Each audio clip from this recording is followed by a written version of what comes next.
Call the meeting to order. Please stand for the Pledge of Allegiance. Allegiance to the flag of the United States of America and to the republic for which it stands, one nation, under God, indivisible, with liberty and justice for all.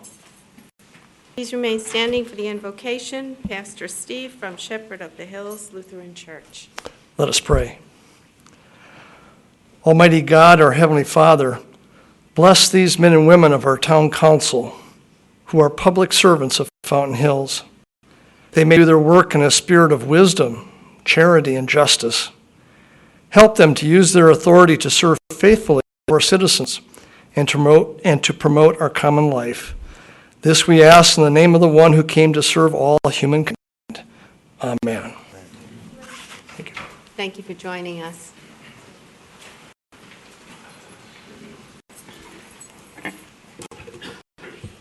Roll call, please, Beth. Mayor Kavanaugh. Here. Councilmember Yates. Present. Councilmember Leger. Councilmember Dickey. Vice Mayor Hanson. Councilmember Brown. Here. And Councilmember Elke is absent. All right. Recognition of the Fountain Hills High School girls soccer and basketball teams winning state championship. When you cheer.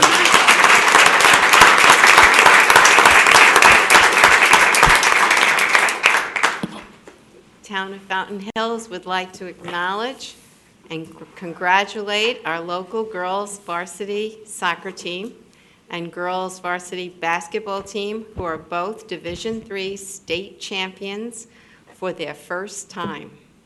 Coach Allison Maybury and Amanda Baca, who are here tonight. Please stand so we can see you. Where are you? Okay.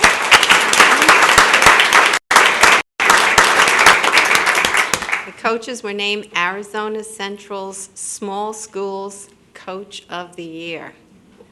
The girls' soccer record was 21 wins, 3 losses, and 1 tie, going into the playoffs as the top seed. Fountain Hills girls varsity soccer beat Chandler Seton Catholic 2-0, giving Fountain Hills its first state title in girls soccer. Way to go.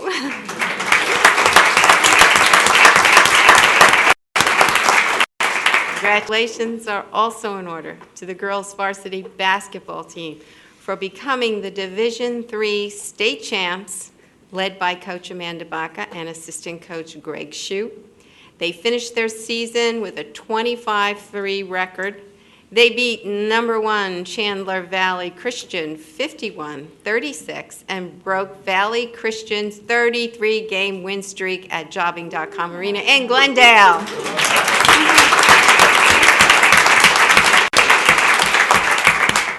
We are so proud of our athletic program in Fountain Hills for all of their success, so we wanted to take this time to acknowledge them at tonight's council meeting. Thank you. Congratulations.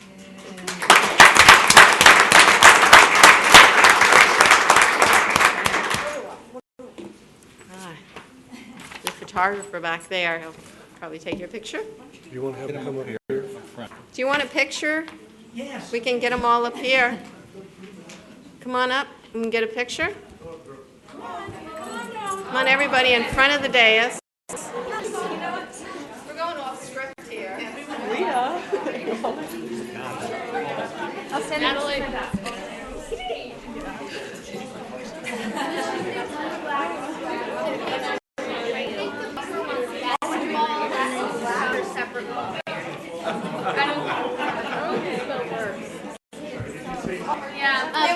Girls soccer, separate. Big fan. Hello, how are you? Ladies, why don't you come right up in here? I'll give you more room. I just got. Come on. Wait. Oh, yeah. Yeah, keep that. How about a selfie? We need soccer and then basketball. Not unless they get a whole lot closer All right, together. can we do the soccer too? Soccer. There you go. There's a coach. There you go. Not yet.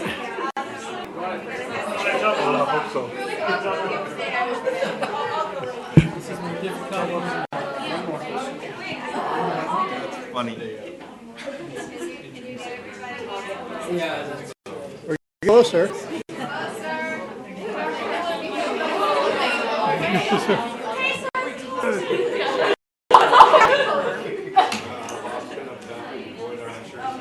Yeah. Whatever it takes. Right.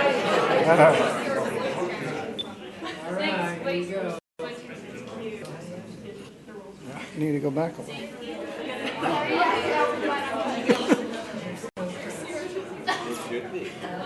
Okay. 1, 2, 3. One more time, ladies. Okay.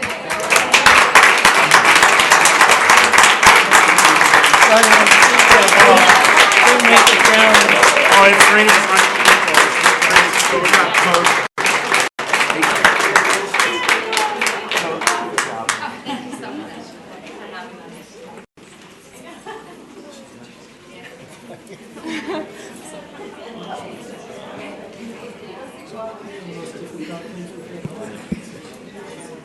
All right.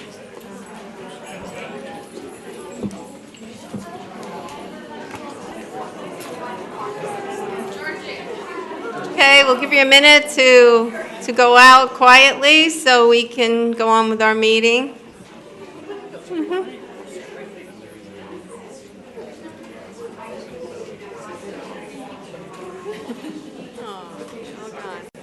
Well, it really thinned it out. All right, we'll go on to my review of economic development. First, Greater Phoenix Economic Council meeting. The full Velocity program that I've spoken about was unveiled. Purpose of Velocity is a combined effort of the business community, especially the large corporations, Arizona schools, towns, and cities, to transform the Greater Phoenix economy into a global force for innovation and technology. In order to make this work, the program must identify and deliver a cohesive K-12 STEM program aligned to the talent needs of the new industries and working through the community colleges to move into advanced industry careers and modernize ASU's engineering school to be the top 5 in the U.S. This is a very ambitious program that, if successful, will ensure high-tech jobs for our future Arizona student population. MAG's economic development meeting was very interesting with the launch of interactive demographic maps that will be available for our town to use. Also, the launch of a new business-to-business networking interactive mapping system that will not only connect Arizona businesses to one another, but with companies in Mexico and Canada. The GPEC's mayor's meetings have been renamed Leadership Council meetings, since now they will include a representative from the county supervisors and the GPEC board members. These meetings are a more informal time for discussion and among the GPEC staff and the mayors to get more insight into the ongoing outreach to bring business into our state. This month's meeting centered around the implementation of the Velocity program. And that's all I have for that. And we'll go on to call to the public. Anything? No, Mayor. All right. We have 4 items on our consent agenda. May I have a motion to accept the consent agenda as read? Mayor, so moved. And a second? Roll call vote, please. Mayor Kavanaugh? Yeah, here. Councilmember Dickey? Yes. Councilmember Brown? Aye. Councilmember Yates? Aye. Vice Mayor Hanson? Councilmember Leger? Aye. Mayor 6-0. Okay, thank you. And we'll go on to consideration of appointing Robert Melton as the presiding judge of the town of Fountain Hills for a 2-year term and approving an employment agreement. Mayor Kavanaugh, members of the council, you have a signed agreement in front of you for consideration tonight. You, as the town council knows, met and interviewed prospective presiding candidates for presiding judge. You had selected one, and the contract is here tonight for your consideration. All right, any council discussion? Any speaker cards on this? No, Mayor. All right. Make a motion? Would you like to make a motion? Thank you. Sure. Mayor, move to approve the appointment of Robert Milton as presiding judge for the town of Fountain Hills for a 2-year term and approving the employment agreement. Mayor. All right, any other discussion? All in favor? Aye. Any opposed? Mayor 6-0. Congratulations.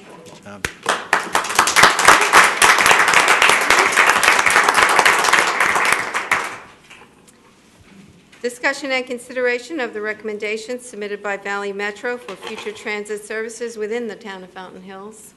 Ken?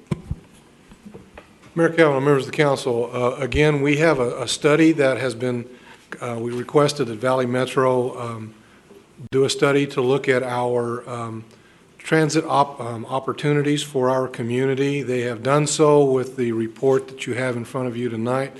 There are representatives here tonight to do a presentation regarding that and some considerations of what we should go forward after the presentation.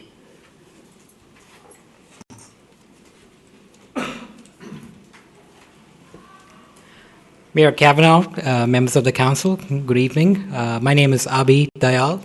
I'm the manager for system and service development at Valley Metro's planning division. Wolf Road, who's the director for planning, couldn't make it today because of some emergency appointments, so I'll be giving a presentation on his behalf. And we're very excited with the findings and recommendations for this feasibility study that we began last year in early January to look at some transit options for this community. So just to give you a background, the purpose of the study was to evaluate transportation needs in Fountain Hills and determine the market, the transit ridership market potential here, as well as opportunities to connect with the regional transit system of the valley. We also looked at modal alternatives to transit. Valley Metro, as you may be aware of, offers a whole suite of options in fixed route services, express services, van pools, dial-a-ride, and ride choice programs are some of the programs that we administer. And so we looked at a whole host of options that might be suitable for this community. We also looked at some startup costs and funding mechanisms and how that might fit within the council's, within the community's budget. And we then developed an implementation plan in coordination with the community staff. This is something you might have seen periodically. The last time we were here sometime in May, and we gave an update on where we were with the study. And that's what this table is showing, the status of the tasks. We did develop a public and agency involvement plan, and as part of that, we conducted a survey in spring of last year. And about 470 residents responded to that survey, and based on the input and community feedback, we were able to develop some concepts. And then we also reviewed prior and ongoing studies that were both from the community and as well as from outside the community to develop some concepts. We developed some preliminary service options and as well as some transit recommendations and performance criteria, which was presented to this council previously. And today we're here to talk about the transit implementation strategies and the action plan that we are suggesting. So the studies and plans that we looked at was really looking at from the point of view of the population growth, which is anticipated and which is fairly substantial, as well as future land development patterns, which seem to indicate a very transit-supportive element, particularly around the town center. Also, the goal was to improve land use densities, and that's something that we have considered as we developed transportation options for this community. As you may be aware of, transportation and land use, they go hand in hand, and so it was important for us to look at those aspects as well. And then also we looked at other non-vehicular transportation modes, such as improving the pedestrian and the bike environment in this community to help with the transportation issues in this community. So as you can see from the two charts here, the chart on the top, the bar chart, shows the population growth from the previous decade to the current decade. And you can see there's a substantial growth in the senior population, those age 65 and over. And then you can see a fairly significant decrease in the under 18 population. And given that market and a lot more people would move into the 65 and over cohort, it's important to recognize the transportation needs that those communities or those age groups might need in the future.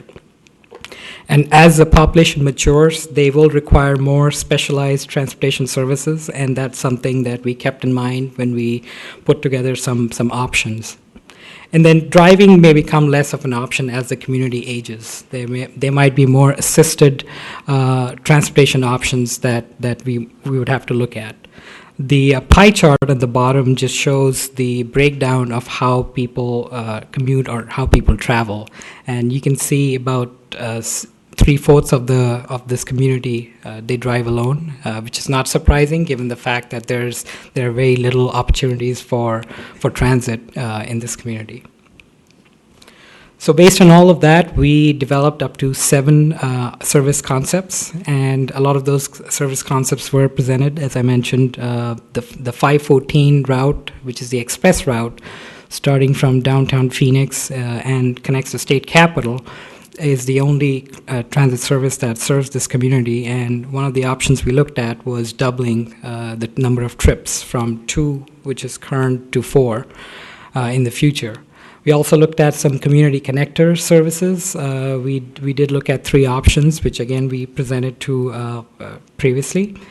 We also have a Valley Metro Right Choice program, as well as the pre-scheduled shuttle service, which are kind of similar, but they provide those customized trips to the community. They are more demand-responsive trips. And as well as extending Route 80 and enhancing the park and ride service in this community. Some of the variables that we considered was cost of the service and the frequency. This was actually the major concern of us, to make sure that it fits within the budgetary limitations in this community, and that we can get the appropriate level of service with that. And then also we looked at population characteristics. That's something I alluded to previously on, given the growth in the senior population in this area, as well as the community travel desires, which was again gleaned from the survey that we conducted in spring of last year. And a part of that survey was also the desire to connect to the regional transit network, and so that got reflected into some of the service options that were presented. As well as consistency with regional plans and policies of this community. So based on all those options, our preference is to go with the Valley Metro Right Choice program, and this is something that is administered by Valley Metro, and the way it would work is we would work would have an intergovernmental agreement, or an IGA, with this community to administer this program. And it really provides an affordable taxi service to seniors and persons with disabilities. The good thing is that the town sets the contribution amount and the subsidy rate. It is subsidized. It does provide subsidized service to the community, and it's up to the town to set that subsidy limit. This program is currently in place in some of the East Valley communities like Chandler, Tempe, and Mesa, as well as Gilbert. In Tempe, Chandler, and Chandler, the subsidy rate is about 75%, and in Tempe, it's 70%. The estimated annual cost to Fountain Hills is assuming the total allocation of the Arizona lottery funds that the community gets from the state every year. So just to get into more detail about the Right Choice program, the program really looks at starts off with a reloadable stored value fare card, and all transactions are really processed electronically. So every user can purchase a Right Choice fare card that can store up to $100 in vouchers. And they would have to pay, if the subsidy rate is about 75%, then the user would pay $25 to get $100 on their vouchers. And they can use that to pay for the trips through this Right Choice program. The interesting thing is that the trip length is a key determinant in the number of trips that they can make using their $100 voucher stored in their Right Choice fare card. Just to give you an example, this table shows the trip lengths that you can make and what the trip cost would likely be. So as an example, the first row, the trip length is about 6 miles, and the total trip cost is $16. The user fare would be $4, which is about 25% off that trip cost. And the $12 would be the subsidy that the town will absorb. And based on that, the total annual number of trips would be about 4,800. And that equates to about 406 trips per month. And that, in one way, it means a one-way trip per month per user comes out to be about 10. And if you include a round trip, then per month per user, only 5 people benefit from that. And as you can see that as the trip length increases from 6 to 8 to 10 to 12 miles, fewer and fewer number of trips can be made because the voucher value gets used up sooner. So as part of that recommendation, we also have some short-term, mid-term, and long-term activities that we would recommend the committee look at. We encourage you to look at the available Arizona lottery funds to improve public transportation services, whether it's short-term, mid-term, or long-term. We also encourage in the short term to actively market new services in Fountain Hills. Really market this service here at various avenues such as community centers or libraries, or even high schools where community can use these kind of facilities. And then also conduct midterm evaluation of senior mobility needs to see what other ways these needs can be met. And then also at the same time evaluate non-motorized infrastructure needs such as sidewalks, bike connections, and then just the pedestrian environment in this community. And then in the midterm, we suggest looking at fixed route bus stop improvements as part of that the pedestrian environment to make sure that the fixed route services are appropriately connected with the pedestrian environment. And then in the long term, plan for and implement future fixed route services as demand increases with the Right Choice program. And with that, I conclude my presentation. I'll be happy to take any questions.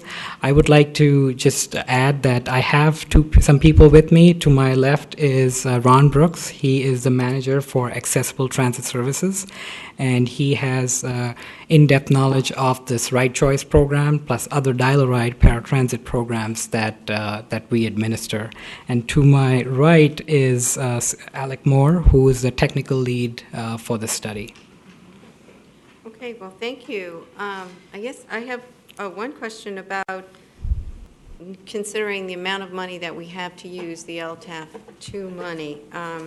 Would you do, if we decided to go with the Ride Choice program, which is the one that you're recommending, would you then do a follow-up study to see how many people are eligible in Fountain Hills and then administer the program? Is that how it would work from there? Yes, they would have to be eligible. So we have the eligibility requirements for them to be seniors and people with disabilities, and we'll have to make them eligible and see how many people would be able to use this service. And then you can determine from there how many people could get how much in a voucher? Well, the $100 was an example. That's set by the town. Whatever limit you set, whatever subsidy is assigned, that's set by the town, and that restrains the usage that a person can take. So with this program, really the onus is on the user to understand how many trips they can make and how far they can go. Right. I was just thinking that if we had more people than we had money to give the $100 to, then how would that work? What would happen then? I guess I'll defer that to Ron. Sure. Ron, would you? Thank you. Where would you like me to stand? Sit. Okay. Good evening, Mayor and Council. So to your question, first off, and just kind of take a step back. The way we typically operate Ride Choice is what we do is we essentially market the program to groups who would be appropriate for it. And to be honest, with the amount of subsidy that's available here, you would probably be looking at a first come, first serve. There's probably, the numbers here are based on 40, which is, to be honest, is a pretty low number. And if you were to have more people want to use the service, you would either have to allocate the service differently, as in less service per person, or you would have to limit the service based on a first-come, first-served basis. It is a pretty limited amount of subsidy for this type of service, but the advantage of Ride Choice is that it is a good service for a small number of trips, primarily local trips, because it is distance-based. I would consider this to be essentially a safety net service. It's something that people can use for trips that they don't have any other means, but it's probably not something that would meet all of their transportation needs. Okay, thank you. Yes, that answers my question. Any other questions from Council? Councilwoman Dickey? Thank you, Mayor. I have a couple. Thanks very much for the report. The PTF money that we get is used for the 514, I think. So that's not limited to ADA or anything like that. Basically, that just goes straight to the regular bus. You're nodding, so yes. The other, if the Prop 400 money, if the LTAF money should increase, then would there be a direct increase to us for the amount we could do for the vouchers, or would the administration program go up, the administration charge go up also? The administration charges, we have a contractor who administers the service, and the way that that's done, we spread the administrative cost for the program over all of the participating cities. So, there wouldn't be a direct correlation of you get 10% more money, so you have 10% more cost. That's really a function of what's the total of the program across all 4 cities, and 5 if you were participating. So it would be a smaller increment increase than that. It really, The administration probably would not go up very much at all initially, just because you're not contributing a large number of trips to the overall total. Okay, and Mayor, the percentage of what we actually would reimburse or, the voucher, that's something that's totally up to us. Is it something we'd be allowed to change? Like, say we found out that there were more people that wanted to do it, and it'd be better off if we only did a 50%, or do we have to sign any kind of an agreement that lasts a long time that says we'll definitely subsidize 75%, or would that be more flexible? From Valley Metro's perspective, the intergovernmental agreement, which is typically how these, we organize these services, those I believe are typically annual agreements. I'm not an expert on the IGAs, but I think those are subject to negotiation. I think the bigger challenge that you have is who is your user base and what can they afford? Because at some point, the subsidy is low enough that people can't really afford to use it. So, for example, if you have people who need to take a trip to Scottsdale for a medical appointment, that trip in and of itself might be a $20 trip. Or a $25 trip on a taxi, they might be able to pay $6 or $7 or 25% of that, but once it becomes a $12 trip out of their pocket, it becomes much more difficult. So what we found is that all of our cities are clustered around the 25% passenger subsidy level, because that's where they found over time that passengers are comfortable and can pay the subsidy. More than that, and it just starts to become a service that a lot of the people on fixed incomes can't really utilize. Thank you. Any other questions? Okay, thank you very much. Do we have any speaker cards? Yes, Mayor, one card, Jim Judge. All right.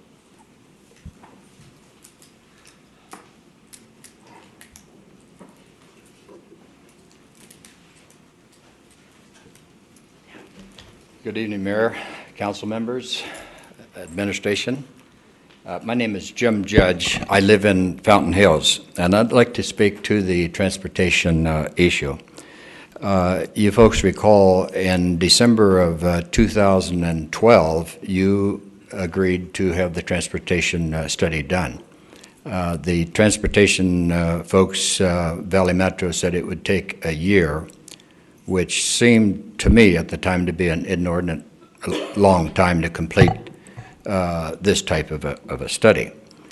Now we're 16 months into the program, and from what I read on the agenda packet, they're asking for an extension for 18 months, which I really have a hard time understanding that, because we have people in this town, hundreds and hundreds of elderly and disabled people that need help and need assistance to get to their medical appointments, the very critical medical appointments. And some of the numbers I'm seeing here tonight about trips and cost, I called one of the very popular taxi cab companies in the valley, one cabs you see regularly in town and in the valley. Their charge is a $2.95, what they call flag drop. The minute you step in the cab, there's a $2.95 charge. Then it's $2.25 every mile thereafter. So a 15-mile each-way trip, which is not uncommon when people have to go to a specialist in Phoenix and North Scottsdale and places. Again, a 30-mile trip would cost somewhere in the neighborhood of $75 to $80, which is obviously cost prohibitive. And now I'm disappointed in reading the survey that what I thought the town was paying for was a recommendation to be done by the end of December last year, and with an implementation plan to begin right away. We're now 4 months into the year, and not one person has been helped, subsidized on the ride. So it's time to get this thing done and get it in place. I think all of us had intuitively knew that that it was the elderly and disabled that needed the rides the most. And so now I'm asking you, please try to expedite this thing and get the rides to the people. So thank you for your time. Okay, thank you, Jim. Ken, how soon will the LTAP money be available to us? We found that we had to apply for it last November, which we did, and we're supposed to start collecting the money this month. This month, okay. So I'm not sure which of you gentlemen can answer the question, but if we decided today to go with the ride share, then are you saying that's going to take 18 months to, what's your estimate of how long we can get this thing going? No, starting Ride Choice is probably a 30 to 60 day endeavor. We have some policy that we need to essentially, flesh out for Fountain Hills. We have some setup with our contractor, and we have some outreach that needs to get done. I think the bigger questions are your questions. How much subsidy? How do you want to organize the program? I think we've given you some recommendations. I think once, the way I would approach it is once the council makes a decision, we would sit down with staff and try to determine how much subsidy can we start with for each person.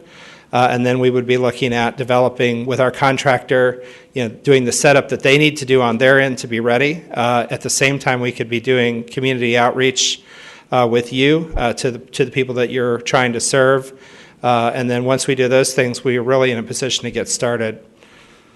And so your best estimate for, Well, it's April. I would say best case June 1, worst case July 1. I mean, it's really, now I should say, and I'm not the expert on intergovernmental agreements, so I won't, assuming that we can start without a lot of bureaucracy between the agencies, the actual technical startup is not difficult. The hardest part is probably just the paperwork between the agencies. But the message that I'm hearing is if you take action, I'll be going back to our folks tomorrow and saying, we have work we need to get going on. because obviously you've heard there's a big concern about getting this going since the study has taken so long. Yep. Okay, well, thank you for that. Councilwoman Dickey? Mayor, thanks. And Andrew, maybe you can answer this. Since it's not in the budget, would we have to wait till July 1 anyway to spend any of this money? Madam Mayor, Councilmember Dickey, I don't know what's in the budget this year for this program, whether or not there's still program space. We'd have to go back and take a look at that. But functionally, it sounds like we're on about that path anyway, that July 1 is when it can be in the budget and be expended. There might be some option in this budget, but we'd have to go take a look. Anything further? All right, Vice Mayor? Based on the staff report, I just wondered if Joan wanted to add anything at all when you were talking about staff recommendation or no? Mayor Kavanaugh, members of the council, yes, we actually have a staff recommendation that Joan can give you that's actually on your agenda form, is to go with this program. You okay? All right, Joan. Mayor and council members, after meeting with the Valley Metro people the last time and seeing their final report, staff talked and said obvious choice was the Right Choice program because we can control the costs with that. The LTAF 2 funds that we get every year are about $66,000. So what we'd like to go, our staff's recommendation is to go with the Right Choice program, but to work out the details with Valley Metro as they talked about and get all the fine details worked out and go forward from there. Okay. Any questions for Joan? No? No? Okay. All right, thank you. Thank you. Any other speaker cards? No, All ma'am. right, then I'll entertain a motion. Mayor? Move to approve the recommendation by staff of considering the Right Choice program and request that a more detailed program be brought back for further consideration that establishes an improved transit service in Fountain Hills. Second. All right, any further discussion? If not, all in favor of the motion? Aye. Any opposed? Mayor, 6-0. Okay. Thank you, gentlemen.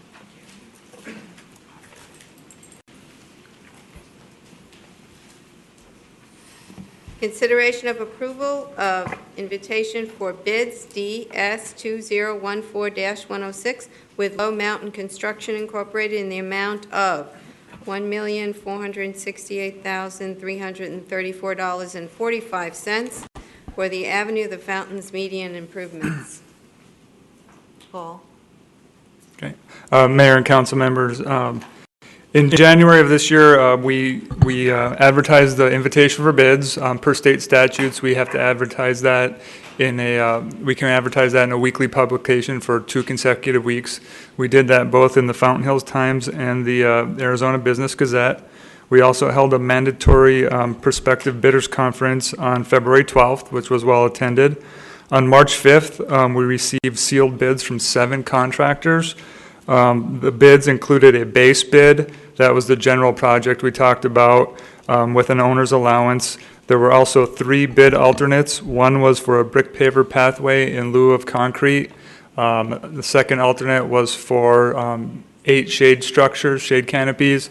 And the third bid alternate was for a lighting package.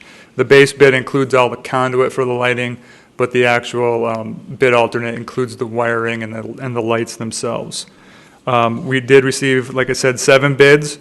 They ranged from $1,378,000 to $1,762,000. While we were doing our due diligence on the low bidder, checking references, double checking the math on their bid, we did receive a bid protest by Low Mountain Construction, which was the 3rd lowest bidder. The bid protest was that Shea Connolly and J.E. Bowen, the 2 low bids, did not hold the proper contractor's license to do the work. We met with our attorney. We sent it over to the Arizona Registrar of Contractors. The Registrar of Contractors did rule that Shea Connolly and J.E. Bowen did not have the required Class A or KA engineering construction license. They both hold a commercial construction license. So we are recommending awarding to Low Mountain Construction for the $1,468,000, which includes all the 3 base bids. That's the brick paver pathway, the shade canopies, and the lighting. And we'd be happy to answer any questions. Okay. Questions for Paul? Yes, Councilman Yates. Paul, thank you for doing this. I know this is hard work, and I appreciate everything that you and the staff has gone through. When you use the word proper licensing, could you elaborate on that more specifically? Is there a ordinance? Was it in our scope of work? Is there something that we can hold our hat on as to say that the licensure that the ROC was requesting or deeming as proper was mandated? Because in that same package, as you know, there was an alternative interpretation that type of license was not needed. Yes, Mayor, Councilmember Yates, we did send all the bid documents over to the ROC as well so they could review it in meeting with the town attorney, and our bid documents state that the proper license is required. It's a little vague, but when you go through and read what the actual licenses say, the descriptions on the ROC website, the Class A engineering is more for horizontal type construction, the earthwork, the grading, the drainage, that types of things, and the commercial is more for vertical buildings. So I don't know if the town attorney wants to elaborate more, but we felt confident that our requirements in our bid did spell out that you need the proper license. Any other? Madam Mayor? Go. And again, I'm with you. My concern here is, and this is kind of how we started this whole process a year and a half ago, 2 years ago, is we have a system and a process in place that almost penalizes the little guy, for lack of a better word. I mean, I'm thrilled that the final bid is still coming in $600,000 less than what was anticipated way back when. But I know the low bid contractor on this is a local guy. I honestly felt he had the necessary licensure to do this job. I know that they're more than capable, as was J.E. Bowen. And as we all know, we recommended J.E. Bowen on the last time around, but the reason we didn't go was because the number was too high. So now we're going with the 3rd bid, which is $90,000 more than the low bid that I think is more than capable of doing this. I just want to make note of that I realize it is what it is. We rely on the ROC for interpretation, but it is just that, it's an interpretation. Thank you, Mayor. All right. Anybody else looking down this way at builders? No? Okay. Anybody this side? Do we have any speaker cards? No, Mayor. Okay. Any questions for Paul? Further questions on council? All right, then I'll entertain a motion. Mayor, if I may, make the motion to approve the invitation for bids DS 2014-106 with Low Mountain Construction in the amount of $1,468,334.45 for the Avenue of the Fountains median improvements. Second. All right, any other discussion? Yes, Vice Mayor. I just wanted to clarify why I'll be voting the way I'm voting. I want to be consistent. As I look through the scope of work and still losing 31 trees, it's a real heartburn for me. And the extent of scope of the work to be done on a median, I still have some heartburn with. And that's all. Just short and sweet. Anything else? Mayor, if I may. Thank you. You know, as Councilman Yates mentioned, this has been a long process, and typically during a long process, you have opportunities for a lot of feedback from a variety of folks. And as we've gone through the downturn in the economy, this number just jumps off the charts for people when we look at $1.4 million, actually pretty much $1.5 million. So I just think it's important to just put out there that over the years, we've saved money in a restricted fund for specific use, downtown development. That's why that money is there. This is where that particular money is going to be used. And after we're done funding this project, we currently have $2.2 million saved up in that particular account. We were always concerned, I was always concerned about draining the account, but as Councilman Yates mentioned, going through a variety of processes, we've pulled the price down $600,000. So at the end of the day, we'll still have $615,000 left in that dedicated fund. But it is a dedicated fund specifically for this purpose. There may be questions on the scope, and I understand that. I think the majority of the cost is infrastructure. Some of the add-ons, I think, will increase usability with respect to evening use and warmer weather in terms of some of the add-ons there. So just want to put that out there. It's a dedicated fund being used for this explicit purpose. Thank you, Mayor. All right, thank you. Anything else? All right, I have a motion and a second. All in favor? Aye. Aye. Any Aye. opposed? Nay. Mayor, 5-1. All right. Okay, now we'll go on to discussion with possible direction to staff related to legislature. Mayor Kavanaugh, members of the council, I know that there was some questions regarding some of the bills that are still pending. One of them is, I believe, House Bill 1227 is the energy codes. We haven't heard anything new on that. I tried to contact the league to find out further information, and I couldn't get a return phone call. They were either in conference or unavailable for that. Same for the gun preemption bill, the 2517, and the property values. We understand that they're still hanging out there, but we haven't seen any movement on those. Okay. Unless council members know anything more than what we were able to find. No, the only thing that I know about the energy one was that they were looking at changing it so that we had, I thought they were looking at changing, well, I won't say because it's probably changed today, what I heard yesterday. So does anybody have any discussion on any of these? Mayor, Councilwoman thanks. Dickey? Those three bills, the energy code bill, if it is Senate Bill 1227, which is what it was, and hasn't morphed into something else, that one appears to be dead, right? Because it's never went into a House committee. I understand the same thing. Yeah. And 2517 and 2448 are both waiting for rules, but we didn't take positions on them. So if they do end up going to the Senate floor, passing the Senate floor, and then going to the governor's office, in case it happens before we have a meeting again, I wanted to know if anybody would be opposed to us voting on those three, to just put it on the record that we voted to oppose those bills, and then if because the league said they were going to let us know if there was movement on those, that we would be able to then go ahead and say that the council opposed those bills. Okay. I thought we opposed 2517. I thought we... I don't remember. I thought we did that. I thought we did. I think we did we've that already one opposed it. already. Mayor, I We think- can continue to correspond that Yeah.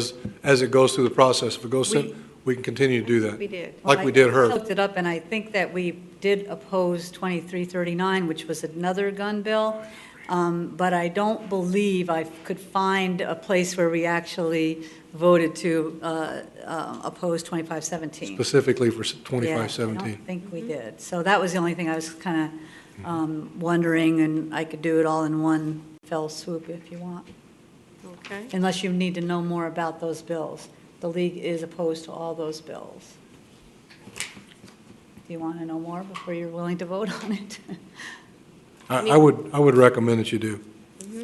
Okay, then, Mayor, I move that the town manager or his designee communicate with the legislature and/or the governor that the Fountain Hills Town Council opposes Senate Bill 1227, House Bill 2517, and House Bill 2448 as they exist right now. Second. Okay. Any discussion? All in favor? Aye. Any opposed? Okay. 6-0. Let's see. Do you have anything else, Ken? No, Mayor. Okay, now don't go, we're not adjourned. We still have summary requests, activities, and I have, of course, a list of things that I have to report on. So is anyone else like to go first? Any other activities or anything else that you would like to bring forward? If not, you'll have to be patient for a minute while I go through mine. I want to start by thanking the nonprofit PICO organization for once again bringing to Fountain Hills the Kite Festival. It was a beautiful day to go fly a kite. The town had a tourism table there, and I want to thank Grace and the many volunteers. They told me that they had a lot of visitors that day who picked up information about our town. At the Kite Festival, we were also honored to have a visit from the Consulate General of Pakistan, Dr. Ejaz, who came in from Los Angeles just to thank us for having the festival in our beautiful park, and he had a booth there to display handcrafted works from his country. The Kite Festival has also given our town some great publicity. The PICO calendar, and I know you can't really see it too well, but this is this year's calendar, and in the March, we are the entire March page of their calendar, and this calendar goes out to all of their associations, all the organizations, and it even goes abroad. And this entire page is all pictures from last year's Kite Festival for March. So that's really great for us for free publicity.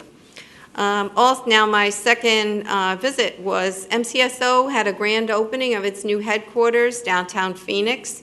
This new building now brings all of the services provided by MCSO under the same roof and provides a high-tech command center that can be used by all local police in case of an emergency.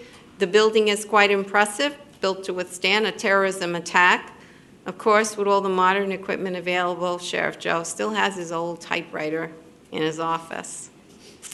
Celebrate Youth, presented by the Boys and Girls Club of Greater Scottsdale, was a moving and heartwarming event featuring young students, some of our own, who have come out of crisis thanks to the club and now face a great future. I was honored to be a judge of our McKee branch and the Thunderbird branch of Scottsdale. I also had the opportunity to accompany my husband, State Representative Kavanaugh, to the annual TGen Founders event. This research institute that's located in Scottsdale has been doing incredible work through its Human Genome Project. this year identifying 20,000 genes and how they work. Their facility focuses on rare genetic disorders that most pharmaceutical companies will not even look at because they affect only a small part of the population. But a great deal of their work is with children through the Institute's Center for Rare Childhood Disorders. One of the little girls who TGen has helped was at the event, and I can tell you there wasn't a dry eye in the house to see her smiling and healthy. Their research also deals with brain tumors, Alzheimer's, and other cancers. If you've never heard our school jazz band, then you have missed out on a great experience. The Band Boosters held their annual fundraiser, Jazz Under the Stars, at Wecopa. The music was awesome, and it made us all feel very proud to see the great talent and dedication of the students to their music. And last, but certainly not least by any means, I want to thank Heather Ware and Mike Chiccarone and all the volunteers who helped put together our volunteer reception. This is an annual event whereby the town says thank you for the service to our community, and it was a really fun event. And that's all that I have. And anybody have anything else? If not, I'll entertain a motion to adjourn. Mayor, so moved. And a second, please. Second. All in favor? Aye. Any opposed?